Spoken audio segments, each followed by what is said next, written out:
প্রকৃতি আসলে কত সুন্দর হয়। আমাদের বাড়ির পাশে ছোট্ট একটা বাগান আছে, তো এই বাগানে কি কি রয়েছে আমি আপনাদেরকে এক এক করে দেখাবো। তো চলুন দেখি কি কি রয়েছে বাগানটায়। তো প্রথমে দেখাই, দেখুন সিম গাছে কি সুন্দর সিম চলে আসছে, মানে শীতের প্রথম ফুলগুলা কত সুন্দর। দেখুন মানে গাছটায় কি পরিমাণ সুন্দর ফুল ধরেছে, মানে এটা হলো শীতের যে ফসলটা আসে, মানে এটা কোনো সার ছাড়া। আপনার যেরকম বাজারে বিক্রি করে প্রত্যেকটা জিনিসের সার থাকে, কিন্তু এটাতে কোনো সার নাই। এটা প্রাকৃতিকভাবে, মানে ঘাসটা লাগানো হয়েছে কিন্তু প্রাকৃতিকভাবে সব কিছু হচ্ছে, খুবই সুন্দর, অসাধারণ।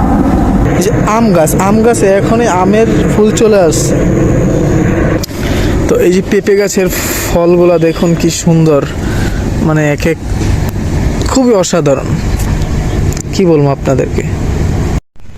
তো দোস্ত, এরকম সুন্দর ফসল বা ফল কাদের কাদের বাগানে আছে বাড়ির আশেপাশে, তো অবশ্যই কমেন্ট করে জানিয়ে দিবেন। ধন্যবাদ।